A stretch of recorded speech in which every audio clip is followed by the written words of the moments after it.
Allir þættir samstæðvarinnar eru fáanlegir á öllum helstu hlaðvarpsveitum.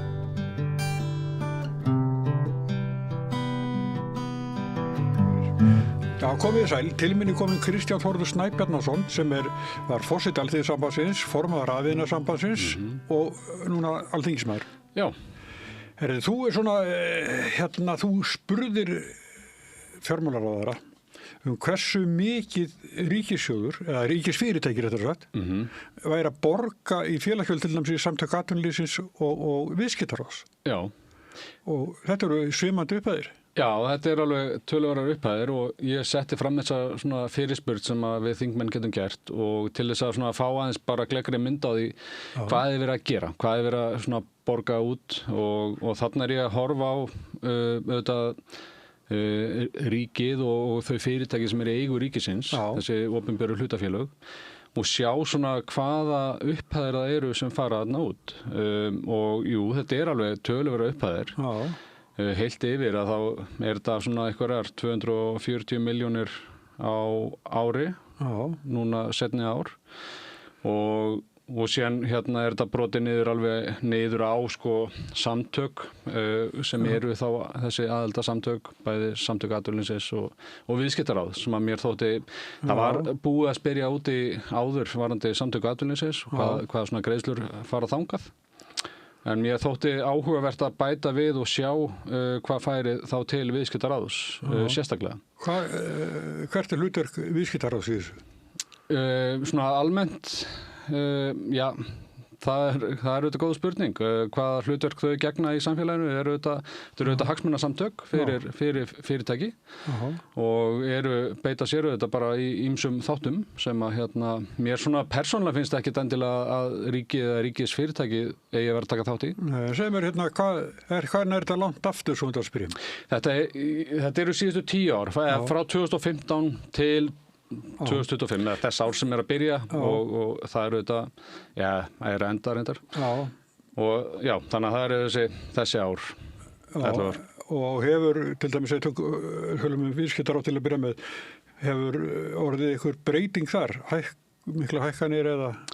Það hefur svo sem ekki orðið ekki neitt miklar breytingar nema hvað það varðar að það eru fyrirtæki sem eru hætt að borga til viðskiptaráðs sem að gerist núna svona seinni tíð en líka fyrirtæki sem hafa byrjað að borga og þarna er verið að greiða einhverjar tæpar 10 milljónir til viðskiptaráðs af þessum fyrirtækjum og ef maður horfir á þessar sko 240 milljónir sem er á hverju ári og á þessu tímabili þá erum við að tala um einhverja 2 milljarða að það er nú fjármunir sem er hægt að nýta í margt annað sem að myndi gagnast fyrir ríkið, einhverja beina þjónustu til fólksins og sem að maður auðvitað bara velti fyrir sér hvort þetta sé, hvort að við eigum að vera þarna.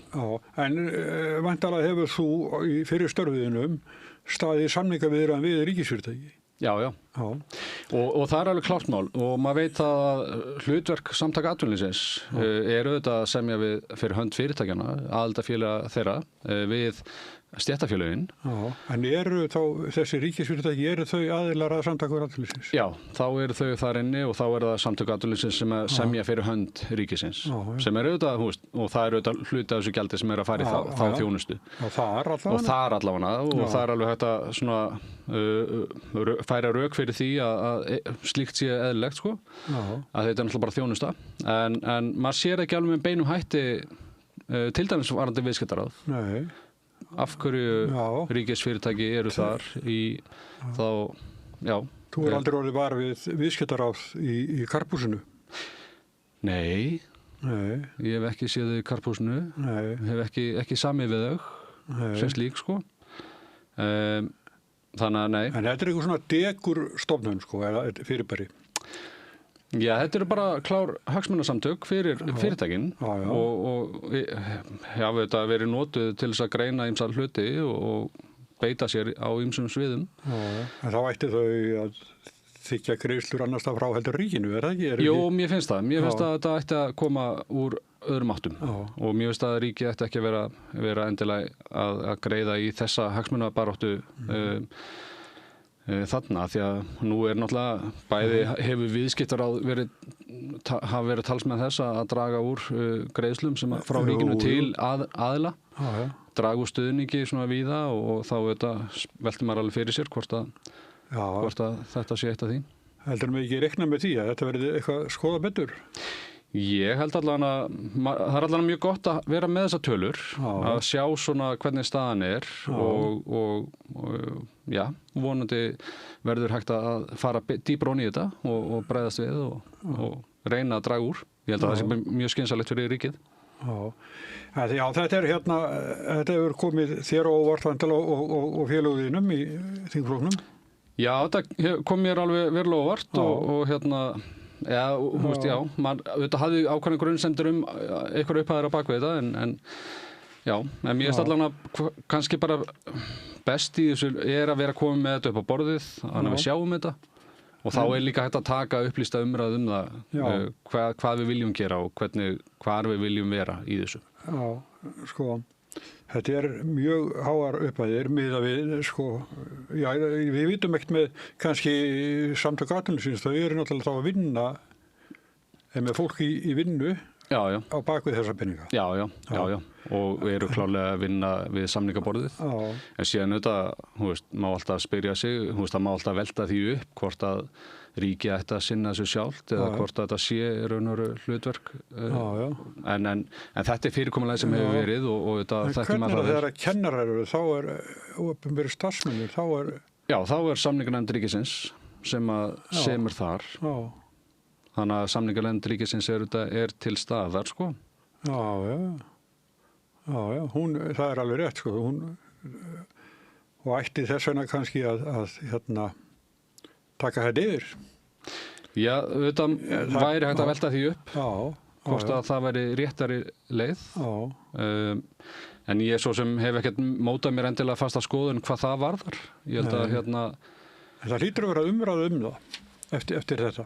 Já, eflaust, þetta náttúrulega kom bara út í gærkvöldi þannig að nú maður búinn að liggja örlítið yfir þessum tölum í dag og maður mun auðvitað að reyna aðeins að kafa dýpra ofan í þetta töluvert af upplýsingum sem í þessu og það verða örugglega umræður þetta og samtöl sem verða tekin, gerir ég ráð fyrir en auðvitað bara, ég held að það sem líkilega í þessu er að vera að koma með þetta í hendurnar og geta tekið svona upplýst samtal.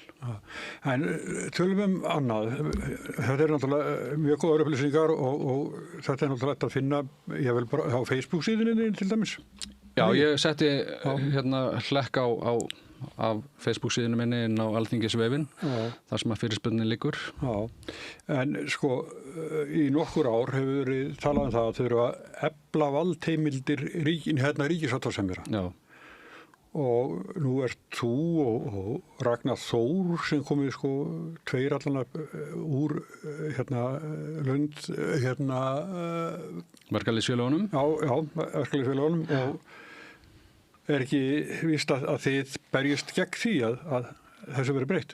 Mér finnst umræðan alltaf vera ofboðslega grunn þegar verið að tala valdheimildir sáttasemjara og það svona þegar farið inn í þetta þá það einhvern veginn svona fyrsta skrefið vegna þess að það gangi eitthvað illa að semja.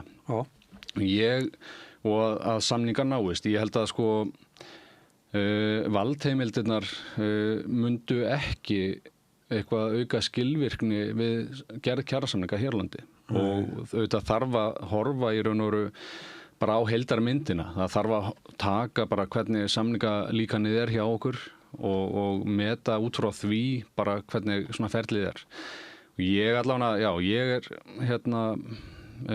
hef ekki verið talsmaður þess að stíga þetta skref. Ég held að það sé ef að aðilar vilja breyta kerfinu og þá finnst mér að það að koma frá aðilum vinnumarkaðarins. Þannig að sé þá verkalýðshreyfingin og þá samtök atvinnulífsins eða viðsemjendur allir sem náttúrulega líka fleiri heldur en samtök atvinnulífsins og þau svona þurfa svolítið að móta það hvernig þessi lína eigi að vera, hvort að þurfa að auka valdheimildir eða ekki, eða hvort að það sé hægt að gera þetta eins og ef við horfum á Norðurlöndin, ef við horfum á Danmörku að þar er reyndar bara ágætt að minnast á það líka að Norðurlöndin eru ekki með eins samningamódel. Þannig að það er ekki til sem heitir alveg norrænt samningamódel. Heldur eru þau nokkuð frábrugðin að mörguleyti, en þau hafa þó eitt sem er sameiginlegt. Það er svona hver útgangspunktun er í samningaviðræðunum, hvert er svigrúmið sem er hægt að nota til þess að semja. Og þannig að þau horfa á útflutningsgreinar og samkeppnishæfni landana sem að mér finnst auðvitað og við höfum verið að gera hér á Íslandi að einhverju leyti, eða miklu leyti, að það er svona grunnurinn á bakvið til að meta hvað er tilskiptana. En síðan kemur að því bara hvernig ferlið allt er og það er til dæmis í Danmörku, þar hafa aðilar vinnumarkaðarins samið það. Hvernig þeir vilja hafa ferlið og þau gerðu samkomulag það einhvers staðar í kringum 1990 og skrifuðu bara í samningin svona þetta ferli og hafa unnið eftir því síðan. Ekki fullkomið kerfi en það er samt sem áður kerfi sem hefur nýst þeim ágætlega og hefur svona tryggt bæði svigrúm stéttarfélaga til þess að semja fyrir sína hönd og líka bara aukið þennan ákveðin stöðuleika í samfélaginu af því að það er notað það svigrúm sem er til staðar. Og Noregur er svona kannski svipaður og þarna er alltaf reyndar meiri og sterkari heimildir til verkfalla. Og mér finnst það svona atriði sem að kannski við þyrftum þá líka að horfa til ef við breytum kerfinu. Heimildir til verkfalla hér eru stífari hvað varðar þetta. En þannig að það þarf svolítið að horfa á heildarmyndina held ég til þess að fara í einhverja breytingar. En hér áður fyrr þá voru þingmenn sem að áttu rætur í verkalýðshreyfingunni. Þetta nefna marga, en þið er allavega 2 núna. Já, við erum í raun og veru 4 sem erum inn á þingi. Það er ég, það er Ragnar Þór Ingólfsson sem erum að koma inn nýir núna. Guðbrandur Einarsson, hann var formaður verslunarmanna á Suðurnesjum. Og landssambandsverslunamanna, en ekki? Jú, gott ef ekki. Ég held það, já. Ég held að það sé alveg rétt hjá þér. Og síðan Þórunn Sveinbjarnardóttir, hún var formaður BHM. En við hinir 3 höfum verið formenn innan Alþýðusambandsins. Þannig að þetta er komið aftur að séu menn með þessar rætur. Já, en það var hins vegar alveg, og þetta hefur alveg verið þannig líka að formenn hafi verið svona að sinna þessu samhliða einhvern tímann árum áður. En ræturnar, það er verið að stíga þessi skref að reyna að tryggja svona þessa þekkingu og þessa reynslu líka að hún komist inn. Saknar eitthvað úr fyrrastarfi? Já. Maður auðvitað saknar ýmislegs sem var þar. Margt í nýju starfi sem er líka virkilega skemmtilegt og mjög áhugavert og auðvitað margt sem er að læra í dag. En það er auðvitað, þetta er svolítið öðru í sig mörguleyti en auðvitað grunnurinn er samt sem aður svo sami. Það er auðvitað bara að vera að diskutera hluti og reyna að vinna málum framgang og maður hittir ansi marga. Það er auðvitað, þetta starfin á þingi er ekki bara þingsalurinn og það er nefndastarfið sem er auðvitað mjög viðamikið er að morgni alla daga, 4 daga vikunar, mánudag til 5 daga og þar erum við að hitta auðvitað fullt af fólki sem að sendir inn umsagnir og það er gríðalegt magn af umsögnum sem að berast sem að maður þarf að lesa og skoða og meta og það hefur oft á tíðum áhrif á þau mál sem við erum að vinna með. Í hvað nefndum ertu? Ég er í velferðarnefnd og atvinnuveganefnd. Fyrsti varaformaður velferðarnefndar og þetta er auðvitað báðar nefndir sem að tengjast auðvitað fyrra starfi, velferðarmálin og atvinnuveginir. Það hefur nýst mér mjög vel að hafa þá þekkingu og svona þennan bakgrunn, hann hefur nýst alveg greiðlega vel hingað til. Já, við vitum það svona sem höfum komið eitthvað nálægt þessu að megin hluti starfsins fer ekki fram fyrir opnum tjöldum. Nei. En það er það sem við sjáum, sko. Það er það sem að fólk sér, það er auðvitað þingsalurinn og ræðurnar þar, en annað er faldara. En það er sumir hérna verða meiri þegar maður sér þá í ræðustólnum og aðri minni og hérna Allur gangur af því. Ég veit það, ég ætla ekki að nefna neina. En þetta svona, en þú sækjuru til þína fyrrum svona hérna félaga úr verkalýðshreyfingunni þegar þetta? Já, maður hérna reynir að halda í öll tengsl sem maður hefur og þetta hérna alltaf gott að eiga samtölin og svona horfa í ræturnar og ég held að það sé greiðarlega mikilvægt að vera með tengingar áfram og þó að komið þetta nýjar tengingar síðan líka en bakgrunnurinn finnst mér skipta greiðarlega miklu máli. Í atvinnuveganefndinni hafa væntanlega verið átök? Já, það hafa alveg verið átök ýmis mál þar sko. og náttúrulega stæðsta máli sem var í gangi síðasta vor eða á síðasta þingi veiðigjöldin voru þetta risastórt mál sem að skiptið samfélagi greiðarlega miklu máli aukna tekjur fyrir ríkissjóð og vera að tryggja þjóðinni sanngjörnan hlut af raunverulegum aflaverðmætum sem að ég held að sé greiðarlega mikilvægt fyrir þjóðina. Hérna Ísfélagi í Vestmannaeyjum voru að á fyrstu 9 mánuðunum held ég. Það voru 5 milljarðar króna hagnaður. Þannig að þeir hafa nú borð fyrir báru þar. Já, og bara sem betur fer þessi fyrirtæki eru þetta vel rekin og hérna flest hver.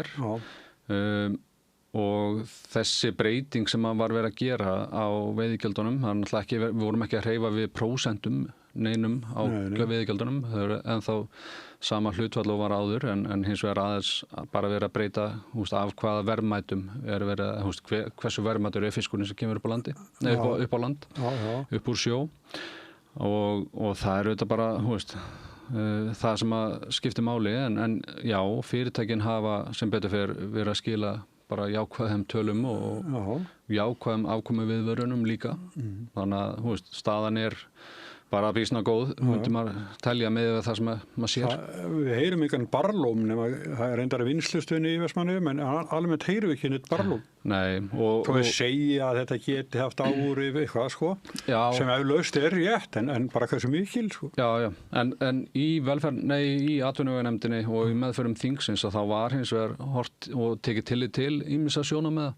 Það voru gerðar breytingar í meðferð þingsins til þess að mæta þessum sjónarmiðum en auðvitað voru líka fyrirtæki sem voru í erfiðum rekstri fyrir og það eru auðvitað bara skuldsett fyrirtæki sem að hafa þurft að taka á þeim málum sem aldrei gaman en tengist ekki veiðigjaldinu sem slíku.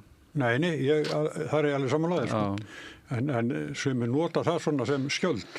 Já, það er auðvitað allt notað í raun og veru oft reynt að nota ýmislegt. Skilaðu góðu búi hjá Raðvinasambandinu? Já, ég er kannski ekki réttu maðurinn að spyrja en ég myndi alveg telja það. Ég held að það sem veita. Þetta hafa verið svona hálfpartinn innan úr satt í tíma. Já, nákvæmlega. Og heyrðu, þetta mér finnst þessi fyrirspurnin, mér finnst það mjög góð og þarna er eitthvað sem hefur orðið sjálfkrafa til jafnvel einhverju peningatilfærslur. Sérstaklega aðtöða með viðskiptaráð. Já, þarna þarf bara að rýna þetta og bara aðtöða af hverju er þörf á aðild að þeim samtökum og ég held að það væri ágætt að taka skoðun á því og eftir aðtökum endur skoða bara þær ákvarðanir og spyrja sig auðvitað hvað veldur. Við treystum yfir til að höggva á hennan út. Já, ég mun alveg fylgja þessu eftir, það er alveg klárlega og þetta bara hvet fólk til að skoða þetta inn á vef Alþingis þessa fyrirspurn og niðurstöðurnar. Það reyndar slættist inn ein smá villa í upphaflega fyrsta skjali sem kom út og ég ger ráð fyrir að ráðuneytið sé að laga það voru bara innsláttur villa sem kom í skjali sem var svolítið stór í sjálfur. Já, var alveg stór. Breytti fjárhæð alveg margfalt. Já, þetta voru það væri í raun og veru 200 milljónir sem að kom inn á eitt liðin sem að er leiðrétt. En auðvitað, Átt að vera hvað? þetta getur alltaf gerst. Já, átt að vera hvað? Þetta sem sagt eru 20 milljónir sem að... Já, það er tífaldað. Það tífaldaðist. Já.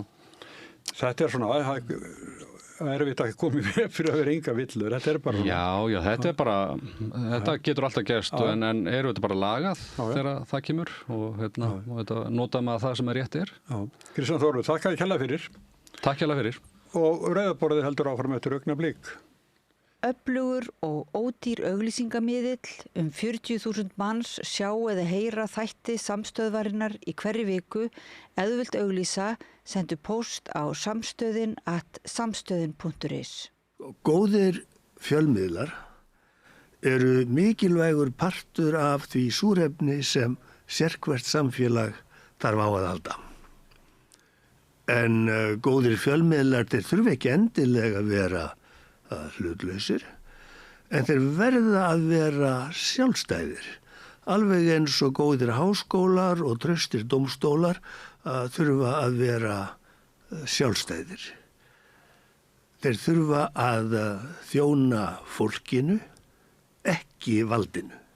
Ég heiti Þorvaldur Gylfason og ég styð samstöðina.